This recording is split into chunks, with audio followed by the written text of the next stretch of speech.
الحمد لله رب العالمين والصلاة والسلام على سيد الأنبياء والمرسلين وعلى آله وصحبه أجمعين.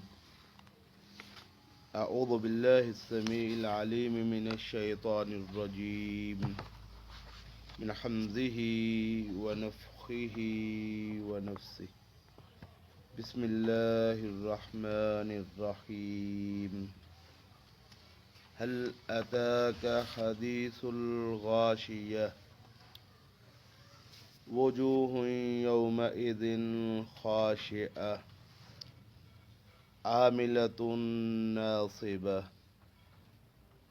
تصلى نارا حامية تسقى من عين آنية ليس لهم طعام إلا من ضريع لا يسمن ولا يغني من جوع.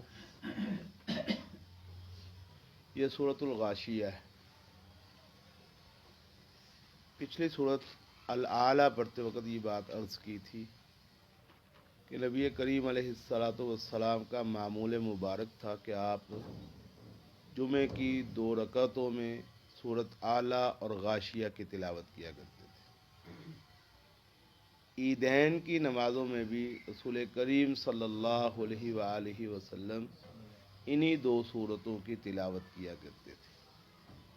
حتیٰ کہ اگر عیدین میں سے کوئی عید اور جمعہ یہ اکٹھے آ جاتے تب بھی اللہ کے نبی صلی اللہ علیہ وسلم عید کی نماز اور جمعے کی نماز میں انہی 2 سورتوں کی تلاوت فرمایا کرتے تھے. اور یہ بات بھی عرض کی تھی کہ جس کی تلاوت رسول کریم علیہ الصلاۃ والسلام کثرت کے ساتھ کریں خاص مواقع پر تو ایسی صورت پر زیادہ غور و فکر کرنے کی ضرورت ہوتی ہے، زیادہ متوجہ ہونے کی ضرورت ہوتی ہے، کیونکہ رسول اللہ صلی اللہ علیہ وسلم بار بار اس کی تلاوت کر رہے ہیں، ہر موقع پر اس کی تلاوت کر رہے ہیں. تو اس سے معلوم ہوتا ہے کہ اس میں کوئی خاص چیز ہے کہ جس کی طرف توجہ کرنی چاہیے اور غور کرنا چاہیے.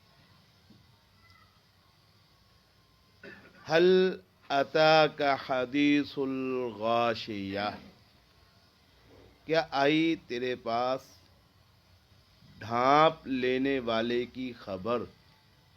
غاشیہ ڈھانپ لینے والی.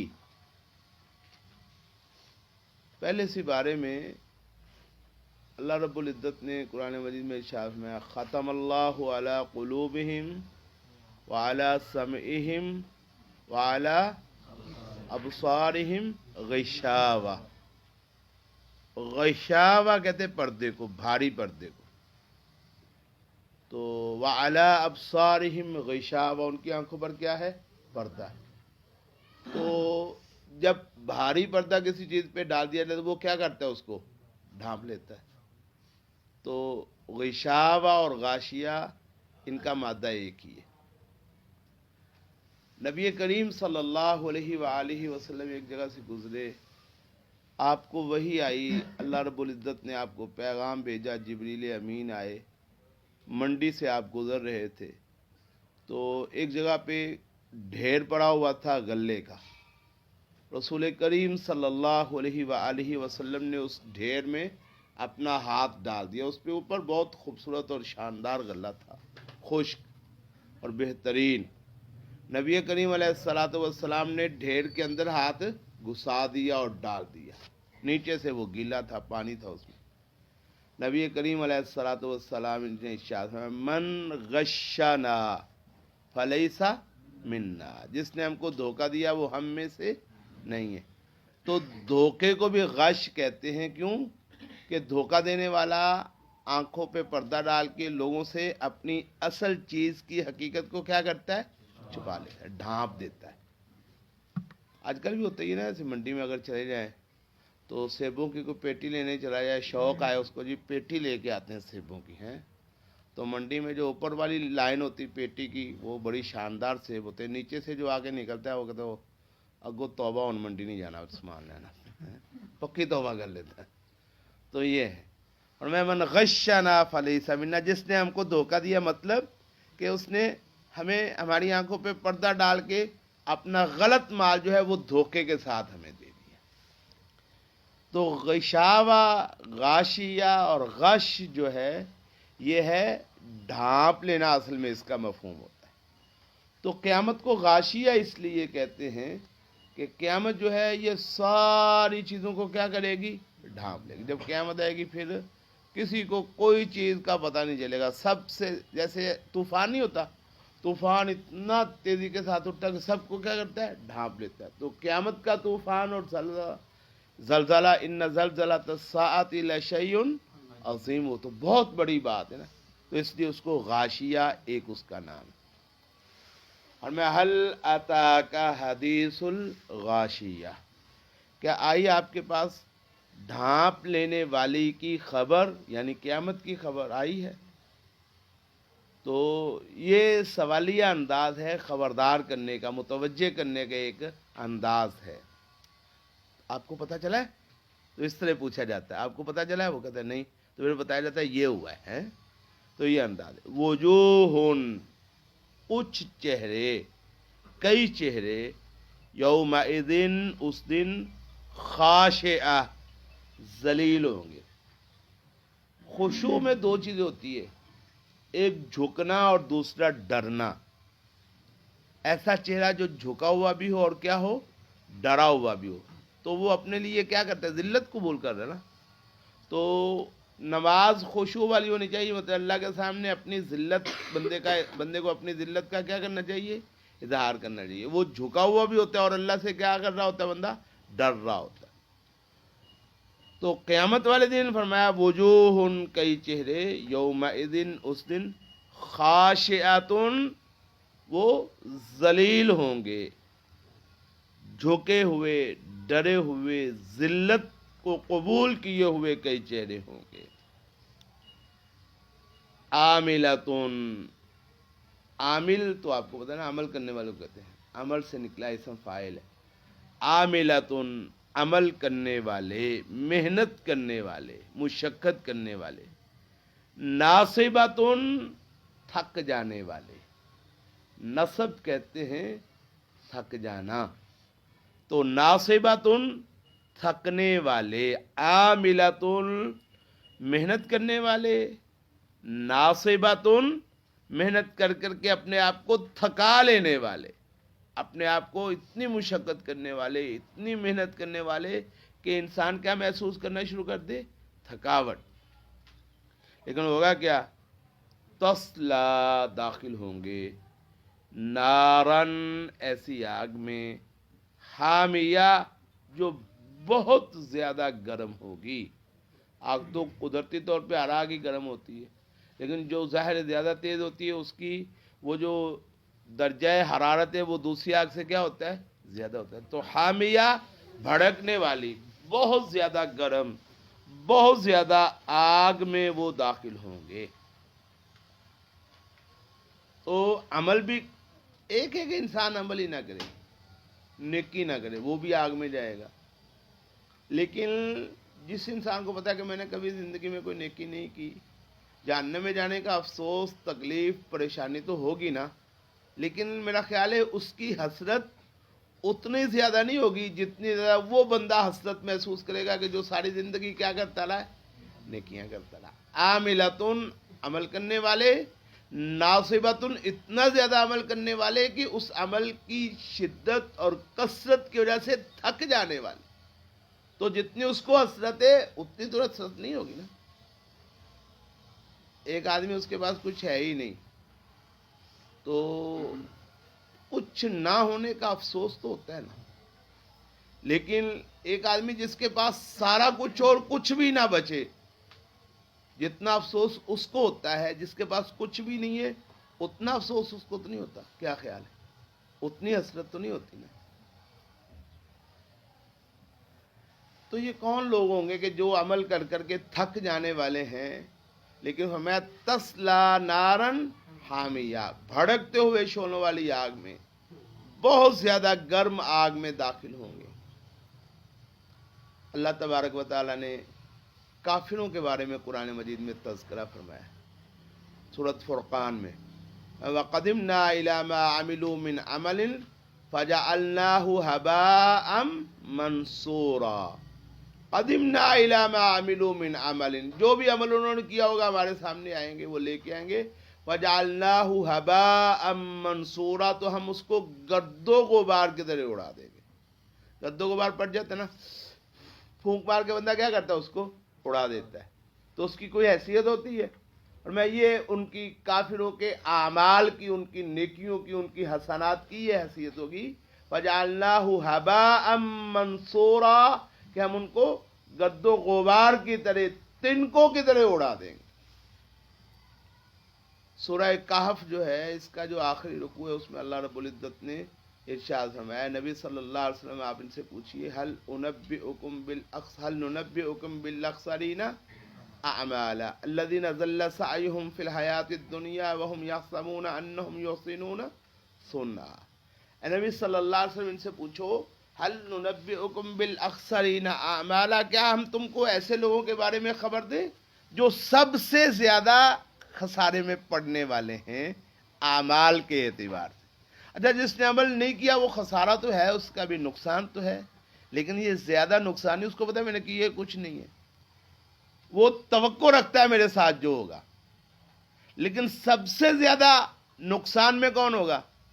بالاخسرین اعمالا، سب سے زیادہ خسارے میں پڑنے والے عمل کے اعتبار سے، الذین، یہ وہ لوگ ہیں، ضل سعیہم فی الحیاۃ الدنیا، جن کی ساری محنت دنیا کی زندگی میں کیا ہو جائے گی؟ ضائع ہو جائے گی۔ وہم یحسبون انہم یحسنون صنعا، اور وہ یہ سمجھتے رہیں گے، وہ یہ گمان کرتے رہیں گے کہ بہت اچھا کام کر رہے ہیں۔ گمان کیا ہے؟ بندے یقین رکھے کہ میرا بینک میں بیلنس بہت جمع ہے، بڑا بیلنس زیادہ ہو گیا ہے، اور بیلنس بڑھتے ہی جا رہا ہے، اس کو یہ یقین ہو، اور جب وہ جائے نکلوانے کے لیے تو اسے پتا چلے کہ بھئی سارا بیلنس جو ہے تیرا کیا ہو گیا؟ 0 ہو گیا، ہم نے سب وہ اس کو ختم کر دیا، اور 0 ہو کر بھاگ جائے، یہاں سے کچھ نہیں ملے گا۔ کیا خیال ہے کتنی بڑی مایوسی ہوگی؟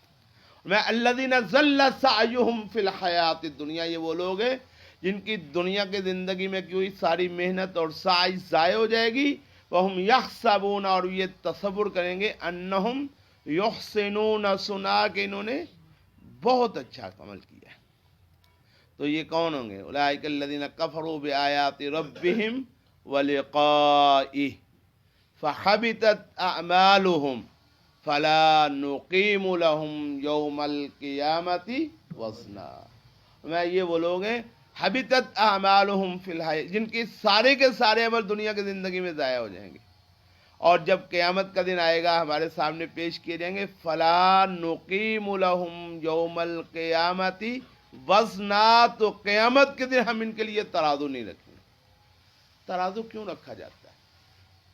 ترازو رکھا جاتا ہے تولنے کے لیے، اس لیے ہوتا ہے نا، ترازو ہوتا ہے تولنے کے لیے، وزن کرنے کے لیے۔ تو کوئی چیز ہے، اس کا وزن کرنا ہو تو پھر ترازو کی ضرورت ہوتی ہے۔ یہ دیکھا جاتا ہے کہ یہ وزن جو ہے، اتنا جو پیمانہ ہے، اتنا جو باٹ ہے 1 کلو کا، اتنا ہے کہ نہیں، یہ چیک کرنے کے لیے ترازو رکھا جاتا ہے نا۔ تو اگر پتہ چل جائے ترازو کے بغیر ہی کوئی چیز ہے ہی نہیں تولنے کے لیے، پھر کیا تولنا ہے بھائی؟ تو تولنے کے لیے جتنی نیکیاں ہو سکتی تھیں وہ ساری کی ساری کیا ہو گئی ہیں؟ حبطت معلوم نیکیاں تو ساری ختم ہو گئی، اب کیا تولنا ہے؟ اب ہے ہی گناہ ایک طرف، تو جب صرف گناہ ہو، نیکی ہو ہی گناہ، تو وزن کی ضرورت ہے؟ اچھا، جب صرف نیکیاں ہوں اور گناہ سارے معاف کر دیے ہوں اللہ نے، پھر بھی وزن کی ضرورت ہے؟ تو کچھ لوگوں کو اللہ نے بغیر حساب کے جنت میں داخل کرنا ہے، اور کچھ لوگوں کو اللہ نے بغیر حساب کے کہاں داخل کرنا ہے؟ جہنم میں داخل کرنا ہے۔ اور کچھ لوگ ایسے ہوں گے کہ جن کے اعمال کا وزن کیا جائے گا۔ اعمال کا وزن کب کیا جائے گا؟ جب نیکیاں بھی ہوں گی اور کیا ہوں گے؟ گناہ بھی ہوں گے، اور دیکھنے سے سمجھ نہ آئے کہ اس کے گناہ زیادہ ہیں کہ اس کی کیا زیادہ ہے؟ نیکیاں زیادہ ہیں، پھر وزن کیا جائے گا۔ پھر فیصلہ وزن پر ہوگا. تو وزن پر فیصلہ تولنے کے بعد ہوگا. پہلے اگر فیصلہ ہو جائے کسی کے کھاتے میں نیکیاں گناہ سارے معاف ہو گئے تو اس کا وزن بھی نہیں ہوگا. کسی کے کھاتے میں گناہ نیکیاں ساری برباد ہوں گی تو اس کا وزن بھی نہیں ہوگا. تو یہاں فرمایا عاملتن عمل کرنے والے، ناصبتن تھک جانے والے، تسلا نارن حامیہ وہ داخل ہوں گے ایسی آگ میں جو بہت زیادہ گرم ہوگی، تپتی ہوئی آگ میں جائیں گے. تو ایک گروہ تو آپ کو بتایا کون ہوں گے؟ کافر. ان الذین کفروا بآیات ربہم سوف نصلیہم نارا. کافر جنہوں نے اللہ کی آیات کے ساتھ کفر کیا، اللہ کے دھیان قریب، ان کو جہنم کی آگ میں ڈالیں گے بغیر وزن کیے، تولے بغیر ان کو جہنم میں ڈال دیا جائے گا. کچھ اور بھی لوگ ہوں گے جن کے اعمال تو ہوں گے لیکن ان اعمال کا وزن نہیں ہوگا، ان کے اعمال ضائع ہوں گے. وہ کون ہوں گے؟ رسول کریم صلی اللہ علیہ وآلہ وسلم نے ارشاد فرمایا انما الاعمال بالنیات، عملوں کا دار و مدار نیتوں پر ہے. وانما لکل امرئ ما نوى، ہر بندے کو وہ ملے گا جس کی اس نے نیت کی. فمن كانت ہجرته الى اللہ ورسولہ فہجرته الى اللہ ورسولہ، جو اللہ اس کے رسول کی طرف ہجرت کرتا ہے یہ نیت رکھ کے تو اس کو اللہ اس کے رسول کی ملاقات اور یقیناً اللہ اور اس کے رسول کی رضا ملے گی. اور جس نے ہجرت کی دنیا کے لیے یا ہجرت کی کسی خاتون کی خاطر یا ہجرت کی دنیا کے مال کی خاطر، فَهِجْرَتُهُ إِلَى مَا هَاجَرَ إِلَيْهِ، تو جو اس کا مقصد ہے وہ پورا ہوگا، اللہ اس کے رسول کے پاس سے اس کو کچھ نہیں ملنے والا. نبی کریم صلی اللہ علیہ وآلہ وسلم نے ارشاد فرمایا کہ قیامت کے دن سب سے پہلے جہنم کو جن لوگوں سے بھڑکایا جائے گا وہ 3 قسم کے لوگ ہوں گے. جہنم کو جن لوگوں سے کیا کیا جائے گا؟ بھڑکایا جائے گا، یعنی جہنم کی آگ کو جن لوگوں سے تیز کیا جائے گا. فرمایا نا وقودها الناس والحجارہ، کہ اس جہنم کا ایندھن کون ہے؟ لوگ اور پتھر. تو ابتدا میں جن لوگوں کو اس جہنم کی آگ کا ایندھن بنانے کے لیے سب سے پہلے ڈالا جائے گا، رسول اللہ میں 3 قسم کے لوگ ہوں گے. ان میں قرآن مجید کا قاری اور عالم ہوگا، ایک ان میں سخی اور خرچ کرنے والا ہوگا، ایک ان میں شہید اور اللہ کی راہ میں اپنی جان کی قربانی دینے والا ہوگا. اللہ ان تینوں کو بلائیں گے، قرآن کے عالم اور قاری سے پوچھیں گے ہاں بندے تو بتا، میں نے تجھے اتنی نعمتیں دی، اتنے احسانات کیے اور یہ کیا، تجھے یہ دیا، تو نے میرے لیے کیا کیا تھا؟ یہ کہے گا یا اللہ تیرا قرآن پڑھاتا رہا، ساری زندگی اسی قرآن میں میں نے لگا دی اور اسی قرآن میں نے ساری زندگی گزار دی، اور اس لیے سارا کچھ کرتا رہا تاکہ تو راضی ہو جائے، تو خوش ہو جائے، تیری رضا کے لیے ساری زندگی تیرا قرآن پڑھتا رہا اور پڑھاتا رہا. کام تو چھوٹا نہیں ہے، عمل تو معمولی نہیں ہے. عمل تو ایسا نا کہ عاملۃ ناصبہ، تھک جانے والا عمل ہے. بندہ ساری زندگی قرآن پہ لگا دے اور دنیا ساری کو چھوڑ دے، کسی کا خیال ہی نہ کرے، صرف قرآن پہ توجہ. رسول کریم علیہ الصلوۃ والسلام ارشاد فرماتے ہیں کہ اللہ رب العزت فرمائیں گے کذبتا بندے، تو نے جھوٹ بولا ہے. کیا جھوٹ ہے اس میں بولا؟ اس نے کہا یا اللہ ساری زندگی قرآن پڑھا ہے کہ نہیں پڑھا؟ جھوٹ ہے. اچھا اس نے کہا یا اللہ ساری زندگی قرآن میں لگا دی، پڑھتا رہا، جھوٹ ہے کہ سچ ہے؟ سچ ہے. جھوٹ کیا ہے؟ جھوٹ یہ جو اس نے کہا یا اللہ تیرے لیے قرآن پڑھتا رہا، یہ لفظ جھوٹا ہے، تیرے لیے نہیں پڑھا. اللہ کہتا ہے تو نے جھوٹ بولا، تو نے اس لیے قرآن مجید پڑھا اور پڑھایا تاکہ تجھے لوگ تیری آواز کی تعریف کریں، تیرے پڑھنے کی تعریف کریں، تیرے علم کی تعریف کریں، تیرے مقام اور مرتبے کی تعریف کریں. فقط قیلا، جو تو چاہتا تھا وہ کہہ دیا گیا. مجھ سے کیا مانگتا ہے؟ ثم امر بھی، پھر حکم کیا جائے گا. فسحب علی وجہہ، گھسیٹا جائے گا چہرے کے بل اور اس کو جہنم میں ڈال دیا جائے گا. پھر اسی طرح وہ جو ہے سخی، اس کو لایا جائے گا. اللہ پوچھیں گا ہاں تو نے میرے لیے کیا کیا؟ میں نے تجھے یہ احسان کیا، یہ کیا. کہے گا یا اللہ ساری زندگی تیرے لیے مال خرچ کرتا رہا اور پیسے خرچ کرتا رہا. میں نے سڑکیں بنوا دی, میں نے جناب غریبوں اور مسکینوں پہ خرچ کیا, میں نے یتیموں کا خیال کیا, بیواؤں کا خیال کیا, اور لوگوں کو یہ لے دیا وہ لے دیا. اتنے لوگوں کو میں نے خرچ کیا, جگہ مسجد کو دے دی, مسجدیں بنوا دی, ادارے بنا دیے, مرکز بنوا دیے. تیرے لیے اللہ یہ اتنا مال میں نے خرچ کیا. اللہ کہے گا جھوٹ بولتا ہے, مال تو خرچ کیا ہے نا اس میں, تو جھوٹ کیا ہے اس میں؟ جھوٹ یہ ہے کہ یہ جو اس نے کہا نا تیرے لیے اللہ کرتا ہے, اللہ میں نے کہا, اللہ کہے گا یہ جھوٹ ہے, میرے لیے تو انہوں نے نہیں کیا. تو سیلفیاں بنواتا تھا, تو تصویریں کھنچواتا تھا, تو جناب فیس بک پہ لگاتا تھا اور سمجھتا تھا کہ لوگ میری واہ واہ کر دیں, میری شہرت ہو جائے, لوگوں کو پتہ چل جائے. اگر نہیں بھی پتہ چلتا تھا لوگوں کو بتاتا تھا کہ میں نے یہ کیا ہے. تو نے تو دنیا کے لیے کیا تھا نا, دنیا میں اپنی شہرت کے لیے کیا تھا. فقط قیلا, جو تو چاہتا تھا وہ کہہ دیا گیا. مجھ سے کیا مانگتا؟ ثم امر بھی فصحب علی وجہہ حتی القی فی النار, حکم ہوگا اور چہرے کے بل گھسیٹ کے جہنم میں ڈال دیا جائے. شہید کو لایا جائے گا, اللہ پوچھے گا تو نے کیا کیا؟ یا اللہ تیرے لیے میں نے جان دے دی, لڑتا رہا, تیرے دشمنوں کے خلاف مقابلہ کرتا رہا, لڑ کے جہاد کر کے اللہ, حتیٰ کہ میں نے اپنی گردن کٹا دی, اس سے بڑھ کے کیا کر سکتا ہوں؟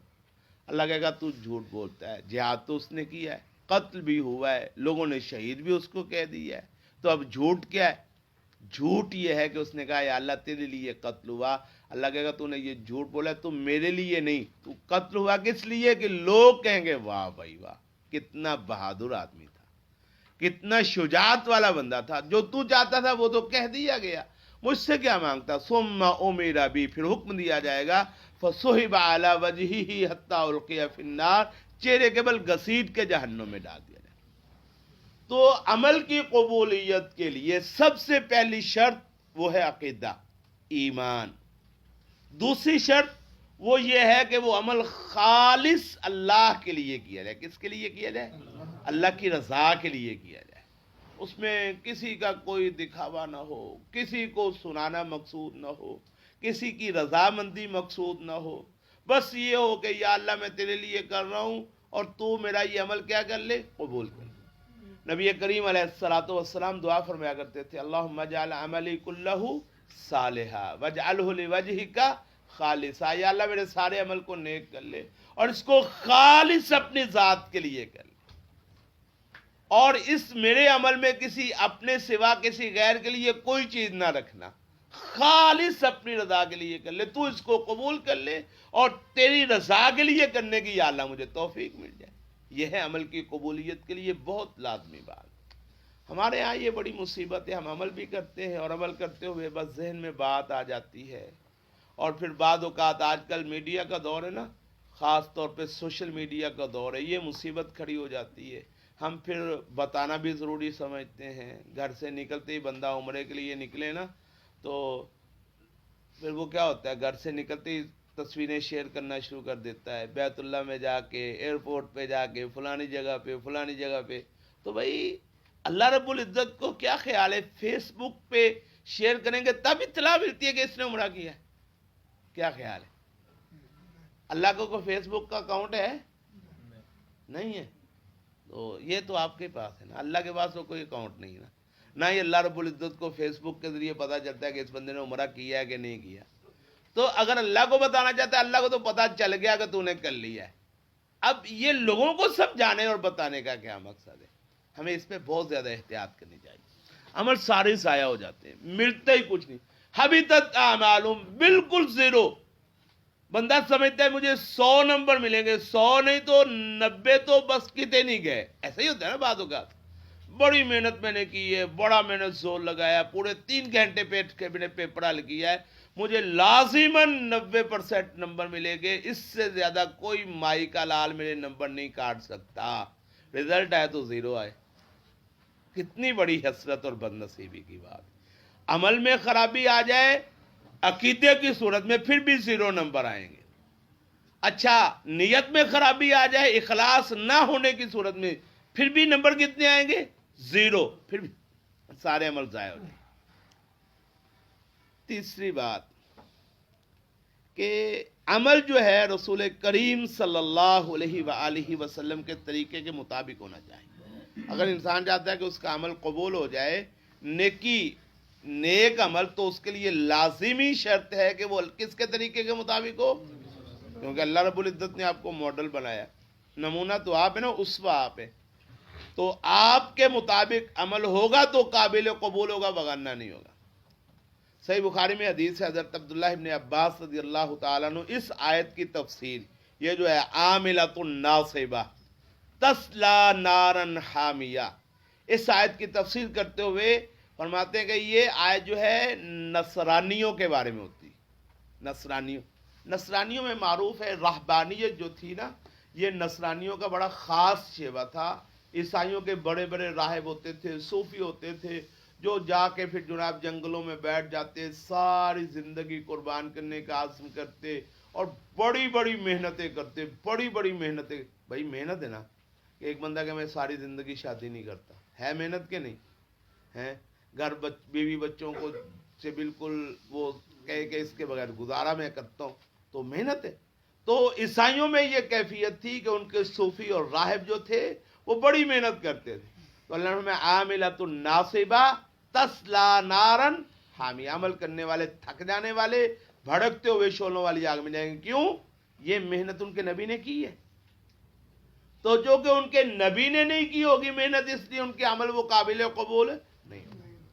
ہماری امت میں بھی رسول کریم صلی اللہ علیہ وآلہ وسلم گھر میں تشریف لائے تو آپ کی اہلیہ نے آپ کو بتایا کہ آج 3 بندے آئے تھے، انہوں نے یہ باتیں کی میرے ساتھ، آپ کے عمل کے بارے میں انہوں نے مجھ سے پوچھا، تو میں نے ان تینوں کو آپ کا عمل بتایا، تو انہوں نے فَكَأَنَّهُمْ تَقَالُّوهَا، حدیث کے الفاظ ہے گویا کہ انہوں نے آپ کے عمل کو کم سمجھا، انہوں نے آپ کے عمل کو کیا سمجھا؟ کم سمجھا۔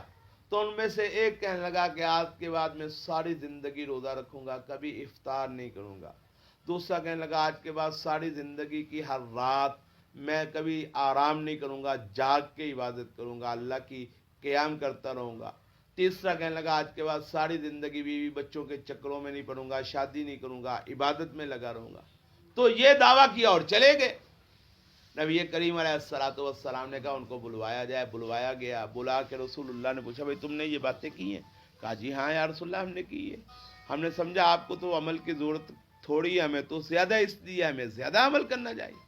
نبی کریم علیہ الصلوۃ والسلام نے ارشاد فرمایا واللہ انی لاتقاکم للہ واخشاکم لہ، اللہ کی قسم ہے تم سب سے زیادہ اللہ کا تقوی میرے دل میں ہے، اور تم سب سے زیادہ اللہ سے ڈرنے والا میں محمد رسول اللہ۔ فمن راغب عن سنتی فلیس منی، جس نے میری سنت سے منہ موڑا اس کا پھر میں محمد الرسول اللہ کے ساتھ کوئی تعلق نہیں۔ اچھا جس کا اللہ کے رسول کے ساتھ تعلق نہیں ہے اس کا عمل قبول ہوگا؟ تو یہ ہے فجعلناہ ھباء منثورا، ہم اس کو اڑائے ہوئے تنکوں کی طرح، گرد و غبار کی طرح اس کے سارے اعمال کو کر دیں۔ عقیدہ ٹھیک ہو، ایمان درست ہو، نیت درست ہو، اخلاص موجود ہو، عمل رسول اللہ صلی اللہ علیہ وسلم کے طریقے کے مطابق ہو، سنت کے مطابق عمل مسنون ہو۔ مسنون 2 رکعتیں بھی کافی ہیں، غیر مسنون ایک ٹانگ پہ بندہ ساری رات کھڑا ہو کے عبادت کرتا رہے، عاملۃ ناصبہ، عمل کر کے تھکانے والا ہے نا۔ ایک ٹانگ پہ جب بندہ کھڑا ہوتا ہے کیا ہوتا ہے؟ تھکتا ہے کہ نہیں تھکتا؟ اچھا کوئی بندہ الٹا ہو جائے اور پٹھا ہو کے تاکے دے نال لٹک کے اور ساری زندگی عبادت کرتا رہے، ہے نا عاملۃ ناصبہ، عمل کر کر کے اس نے اپنے آپ کو کیا کر لیا ہے؟ سوکھا کام تو نہیں ہے گا نا، نہیں تو کوئی لٹک کے وہ کھائے نا، مولوی جی نے بھائی لٹ کے رہے 12 سال کنویں میں، وہ کوئی لٹک کے بھی تو دکھائے نا، کوئی تجربہ کر کے دکھائے تو صحیح کیسے لٹکتا ہے بندہ۔ دھاگا نہ ٹوٹے چلو کوئی رسی پہاڑی پا لیں گے، بندہ تو لبے جڑا لٹ کے کوئی تگڑی رسی پا لیں گے، کوئی لٹک کے دکھائے تو صحیح نا۔ تو یہ ہے عاملۃ ناصبہ، عمل کرنے والے، اپنے آپ کو تھکا لینے والے۔ ہوگا کیا؟ تسلا نارن حامیہ، بھڑکتے ہو یا آگ میں، شعلوں والی آگ میں جائیں۔ تسقا پلائے جائیں گے، من عین، ایسے چشمے سے، آنیہ جو ابلتے ہوئے پانی کا چشمہ ہوگا، کھولتے ہوئے پانی کے چشمے سے پلائے جائیں گے۔ لیس لہم نہیں ہوگا ان کے لیے طعامن کوئی کھانا الا من ضریع مگر زری سے. زری کہتے ہیں یہ جو صحرا میں ایک جھاڑی ہوتی ہے جس کے کانٹے کانٹے ہوتے ہیں اور انتہائی کانٹوں بھری جھاڑی, اتنی خطرناک جھاڑی ہوتی ہے کہ اس کو کوئی جانور بھی نہیں کھاتا. اونٹ کھاتا ہے اس کو تب جب وہ سبز ہوتی ہے, تو جب وہ خشک ہو جاتی پھر تو وہ بہت زہریلا زہر بن جاتی, پھر اس کو اونٹ بھی نہیں کھاتا. تو یہ ایسے ہی ہے جیسے کوئی بندہ کہے یار میں ایک جگہ پہ گیا مجھے کوئی سایہ نہیں ملا سوائے دھوپ کے, تو کیا مطلب اس کو سایہ ملا, سوائے دھوپ کے مجھے کوئی سایہ نہیں ملا تو اس کو سایہ ملا. تو یہ ہے زری کے سوا کوئی کھانا نہیں ملے گا, تو زری کھانا ہے ہی نہیں, تو اس کا مطلب اس کو کھانا بالکل کچھ نہیں ملے. لیس لہم نہیں ہے ان کے لیے طعام کوئی کھانا الا من ضریع مگر کانٹوں بھری جھاڑی. اچھا آگے اللہ نے بتایا کہ وہ کھانا نہیں ہے کہ کوئی یہ نہ سمجھے چل کچھ نہ کچھ ملے گا تو صحیح نا. کچھ لوگ یہ بھی تو سمجھ سکتے نا کہ کانٹوں بھری جھاڑی صحیح, پر جب کچھ نہ ملے پھر تو وہ بھی قبول ہے نا. کوئی کہہ سکتا ہے لگتا ہے لا یسمینو, نہ تو وہ موٹا کرے گی, ولا یغنی من جوع اور نہ ہی وہ بھوک سے کام ہے. کھانا جب بندہ کھاتا ہے تو کس لیے کھاتا ہے؟ بچپن ہو تو بچپن میں کھانا اس لیے کھایا جاتا ہے کہ اس کھانے سے کیا ہوتا ہے وہ بڑا ہو جاتا ہے. کھاؤں گا نہیں تو بڑا کیسے ہوں گا, سنا ہے نا یہ لفظ. تو بچپن میں بچے اس لیے کھاتے ہیں کہ کیا ہوتے ہیں بڑے ہوتے ہیں, جب بڑے ہو جاتے ہیں پھر اس لیے کھاتے ہیں کہ وہ کھا کے اپنی بھوک کو مٹاتے ہیں, ختم بھوک. اللہ کہتا ہے وہ ایسا ہے کہ لا یسمنو نہ وہ موٹا کرے گا, ولا یغنی من جوع اور نہ ہی وہ کام آئے گا بھوک سے. حل اتاک حدیث الغاشیہ کیا آپ کے پاس خبر آئی ہے ڈھانپ لینے والی کی. وجوہ یومئذ خاشیہ کئی چہرے اس دن ذلیل ہوں گے. عاملۃ ناصبہ محنت کرنے والے تھک جانے والے. تسلا نارن حامیہ داخل ہوں گے گرم آگ میں. تسقا من عین آنیہ پلایا جائے گا ان کو ایک کھولتے ہوئے چشمے سے. لیس لہم طعام الا من ضریع نہیں ہوگا ان کے لیے کوئی کھانا مگر کانٹے دار جھاڑیاں. لا یسمنو جو نہ موٹا کرے گا, ولا یغنی من جوع اور نہ ہی بھوک سے کسی کام آئے گا. یہ تو ان کا تذکرہ نا عاملۃ ناصبہ جو عمل کرنے والے تھک جانے والے, کافر اور منافق اور اخلاص سے خالی اور سنت کے بغیر عمل کرنے والے. تو آگے تذکرہ ہے ان کا وجوہ یومئذ ناعمہ, وجوہ کچھ چہرے یومئذ اس دن ناعمۃ تر و تازہ ہوں گے, نعمتوں والے ہوں گے. ناعمہ نعمت والے ہوں گے, کیا مطلب ان پہ تر و تازگی نظر آ رہی ہوگی. چہرہ دیکھ کے پتہ چل رہا ہوگا کہ یہ بندہ جو ہے نعمتوں میں پلا ہوا ہے اور تر و تازہ ہے. لسعیہا اپنی کوشش کے لیے, اپنی کوشش پر, اپنی محنت پر, راضیتن خوش ہوں گے, مطمئن ہوں گے کہ ہم نے جو کیا ہے نمبر مل گئے, ہمارا پیپر جو ہے وہ پاس ہو گیا, ہم نے پاس مارکس لے لیے, کامیاب ہو گئے. لسعیہا راضیہ اپنی کوشش پر خوش ہوں گے. فی جنت عالیہ بلند جنت میں, فی میں جنت باغ میں, عالیتن بلند و بالا. لا تسمع فیہا نہیں سنیں گے, فیہا اس جنت میں, لاغیتن کوئی لغو بات, کوئی بےہودہ بات, کوئی فضول بات نہیں سنیں گے. یہ بات سورہ نبا میں بھی کی ہے, یاد ہے کسی بھائی کو پڑھی ہے نا سورہ نبا آپ نے پڑھی تھی, تو اس میں فرمایا کیا فرمایا اللہ, کوئی بھائی بتا سکتا ہے تو جی کسی بھائی کے ذہن میں ہے؟ ہاں کیا فرمایا بھائی سورۃ النبا میں دوسرا رکوع جہاں سے شروع ہوتا ہے, حدائقہ وأعنابا وقوائب ترابا وكأسا دهاقا لا يسمعون فيها لغوا ولا كذابا. جنت کی خوبی یہ ہے کہ لا يسمعون فيها لغوا، وہاں پہ کوئی لغو بات نہیں سنے گی، ولا كذابا، اور نہ ایک دوسرے کو جھٹلانا ہوگا. تو بندے کو دنیا میں ایسی جگہ مل جائے کہ جہاں اس کوئی فضول بات اس کے کان میں نہ پڑے، تو جو سلیم الفطرت آدمی نا، ذرا اچھی طبیعت والا، اس کے لیے یہ بہت خوبی کی بات ہے. اچھا کچھ لوگ ہوتے ہیں ان کو چاہ ہوتا ہے بست ہونے کا اور کرنے کا، بے عزت ہونے کا اور کرنے کا، تو انہوں نے اپنی فطرت کو مار دیا ہوتا ہے، ان میں انسانیت ختم ہو چکی ہوتی ہے، اس لیے وہ شوقیہ یہ کام کرتے ہیں. تو جو فطرت سلیمہ پر لوگ ہوتے ہیں وہ فضول باتوں سے بڑا پرہیز کرتے ہیں. تو اللہ کہتے ہیں جنت کی خوبی یہ ہے، وہاں پہ یہ جو ہے نا شور شرابہ اور فضول باتوں کی پالوشن یہ نہیں ہوگی. فرمایا لا تسمعوا فیہا لاغیہ، نہیں سنیں گے اس جنت میں کوئی بےہودگی والی بات. فیہا عین جاریہ، پیچھے فرمایا نا کہ تسقیٰ من عین آنیہ، کھولتے ہوئے پانی کے چشمے سے پلائے جائیں گے. تو جنت کی خوبی کیا ہے کہ فیہا، اس میں عین ایک چشمہ ہے، جاریتن وہ مسلسل کیا ہے، بہنے والا ہے. تو مسلسل چشمہ جو بہتا ہو، پانی بہتا ہو، تو اس میں گندگی کا، خرابی کا امکان بالکل ختم ہو جاتا ہے. فیہا، اس میں سرورن چارپائیاں ہوں گی، تخت ہوں گے، بیڈ ہوں گے، مرفوعتن اونچے، سرورن مرفوع، ایسے بیڈ ہوں گے جو اونچے ہوں گے. تو اونچے بیڈ پہ بیٹھ کے بندہ پھر سارا باقی سب کا کیا لیتا ہوگا، جائزہ لیتا ہوگا، دیکھتا ہوگا اور خوش ہوتا ہوگا. وَأَكْوَابٌ، اور آب خورے ہوں گے. کوبتن ایسے برتن کو کہتے ہیں جس کے ساتھ نہ تو ٹوٹی ہو اور نہ جس کے ساتھ پکڑنے کے لیے ہینڈل ہو، ہینڈل بھی نہ ہو اور ٹوٹی بھی نہ ہو. وہ ایسا جام ہوگا جس کے پاس نہ اس کو ٹوٹی کی ضرورت ہے نہ اس کو ہینڈل کی، بس وہ پکڑے ہوئے ہوں گے.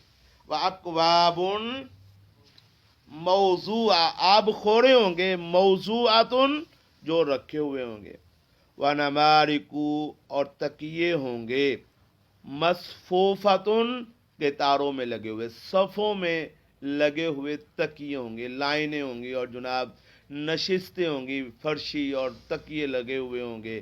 وَضَرَابِيُّ مَبْثُوثَةٌ، اور قالین ہوں گے، ایسے قالین جو کس سے بنے ہوئے ہیں، ریشم سے، مخملی قالین، ریشمی قالین ہوں گے، مبثوثۃ جو بچھائے گئے ہیں. وجوہ یومئذ ناعمہ، کئی چہرے اس دن خوشحال ہوں گے. لسعیہا راضیہ، اپنی کوشش پر وہ خوش ہوں گے. فی جنت عالیہ، بلند و بالا جنتوں میں ہوں گے. لا تسمعوا فیہا لاغیہ، نہیں سنیں گے اس میں کوئی بےہودگی والی بات، لغو بات. فیہا، اس جنت میں، عینٌ ایک چشمہ ہے، جاریتن جو مسلسل بہنے والا ہے. فیہا، اس جنت میں، سررن تخت ہیں، مرفوعتن بلند اونچے.